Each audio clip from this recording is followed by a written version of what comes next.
ये है फ्रांस, दुनिया की 7वीं सबसे बड़ी इकोनॉमी जो हिस्टोरिकली एक बहुत बड़ी सुपर पावर रहा है और इसमें इसकी ज्योग्राफी का बहुत ही बड़ा रोल है। अगर मैं आपसे पूछूं कि फ्रांस किन कंट्रीज के साथ बॉर्डर शेयर करता है तो आपका आंसर होगा Belgium, Luxembourg, Germany, Switzerland, Italy, Spain और अंडोरा के साथ। इसी तरह मैं अगर आपसे पूछूं कि फ्रांस का सबसे लंबा बॉर्डर किस कंट्री के साथ है तो शायद आपका आंसर हो कि स्पेन या बेल्जियम के साथ। बट फ्रांस का सबसे लंबा बॉर्डर अटलांटिक ओशन के दूसरी तरफ यहाँ ब्राजील के साथ है। इसकी वजह ये है कि ये जो मैप पर आप फ्रांस देख रहे हैं इसे मेनलैंड फ्रांस कहते हैं, मगर अगर आप फ्रांस के टोटल एरिया की बात करें तो पैसिफिक के इन आइलैंड से लेकर साउथ अमेरिका के घने जंगलों, कनाडा की कोस्ट लाइन और इधर इंडियन ओशन में ये छोटे छोटे आइलैंड तक ये सब फ्रांस का ही हिस्सा है। और सिर्फ यही नहीं बल्कि अफ्रीका के ये 14 कंट्रीज भी इनडायरेक्टली फ्रांस के कंट्रोल में ही हैं, क्योंकि इन सब कंट्रीज के रिसोर्सेज, लैंग्वेज और फाइनेंशियल इंस्टीट्यूशंस फ्रांस के साथ लिंक्ड हैं। इवन इन कंट्रीज की करेंसी का रेट भी फ्रेंच यूरो के साथ फिक्स्ड है। आज से कुछ 100 साल पहले चले जाएं तो फ्रांस कुछ ऐसा दिखता था। पूरी दुनिया का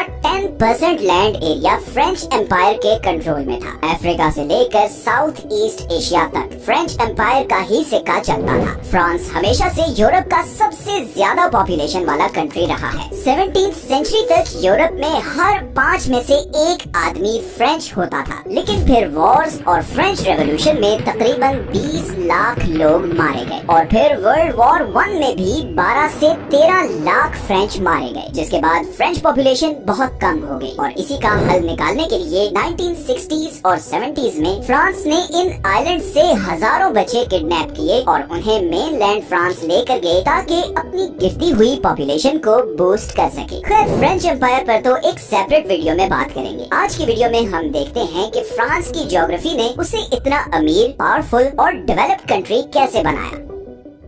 फ्रांस अटलांटिक ओशन और मेडिटेरेनियन सी में घिरा हुआ वो अकेला यूरोपियन कंट्री है जिसकी 2 समुद्रों को एट अ टाइम एक्सेस है, एक नॉर्थ सी और दूसरा मेडिटेरेनियन सी। इस पर भी वीडियो में आगे चलकर मजीद बात करेंगे, बट पहले जरा ये देखते हैं कि मेनलैंड फ्रांस का बॉर्डर किस तरह के कंट्रीज के साथ है। अगर हम फ्रांस के पड़ोसी कंट्रीज का जीडीपी पर कैपिटा इस मैप पर मेंशन करें तो you will notice the wealth that is circulating around France. जब आपके पड़ोस में इतना पैसा सर्कुलेट कर रहा हो तो इसके इफेक्ट्स आप पर भी आते हैं। खैर, अब जरा फ्रांस की कोर ज्योग्राफी की बात करते हैं। सबसे पहले अगर हम फ्रांस की सदर्न साइड पर जूम इन करें तो यहाँ पर फ्रांस और स्पेन के बॉर्डर के बीच पिरेनीज माउंटेन रेंज है। इसी माउंटेन रेंज की वजह से फ्रांस को हमेशा से सदर्न साइड से एक नेचुरल प्रोटेक्शन मिलती है। 8वीं सदी में जब मुसलमानों ने स्पेन पर कब्जा किया तो उनका अगला टारगेट फ्रांस था और यहीं से वो आगे यूरोप तक जाना चाहते थे, मगर ये पहाड़ क्रॉस करना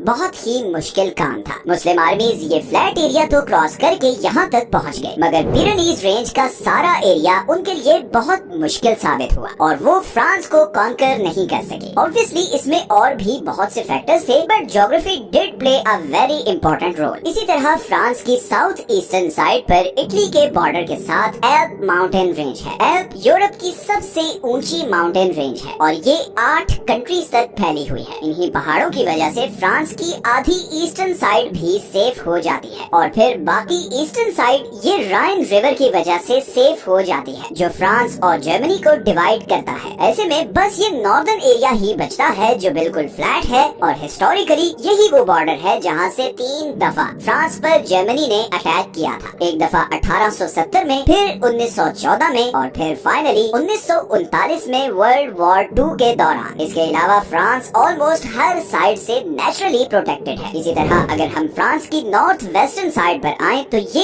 एरिया इकोनॉमिकली फ्रांस के लिए बहुत इम्पोर्टेंट है। सबसे पहले तो नॉर्दर्न यूरोप का सारा ट्रेड यहाँ इंग्लिश चैनल से होकर केल्टिक सी में आता है और फिर यहाँ से बे ऑफ बिस्के को क्रॉस करके स्ट्रेट ऑफ जिब्राल्टर तक पहुँचता है और यहाँ से फिर वो आगे स्वेज कैनाल के थ्रू मिडिल ईस्ट और एशिया को जाता है। ये इंग्लिश चैनल दुनिया का सबसे बिजीएस्ट सी जंक्शन है और फ्रांस इस हैवी ट्रैफिक रूट के बिल्कुल बिल्कुल ऊपर लोकेटेड है। इसी तरह फ्रांस यूरोप का वो अकेला कंट्री है जिसकी नॉर्थ सी और मेडिटेरेनियन सी दोनों समुद्रों को एक्सेस है। इसीलिए जर्मनी, स्विट्जरलैंड, बेल्जियम और नेदरलैंड्स जैसे कंट्रीज के लिए एशिया और मिडिल ईस्ट से ट्रेड करने का सबसे आसान और छोटा रास्ता भी फ्रांस के थ्रू ही है। मेडिटेरेनियन में एक्सेस का एक और फायदा ये भी है कि फ्रांस आसानी से 3 रीजन्स तक अपना माल पहुंचा सकता है। पहले तो स्ट्रेट ऑफ जिब्राल्टर के थ्रू अमेरिका की तरफ, दूसरा वो यहाँ से ब्लैक सी वाले सारे कंट्रीज से भी आसानी से ट्रेड कर सकता है, और तीसरा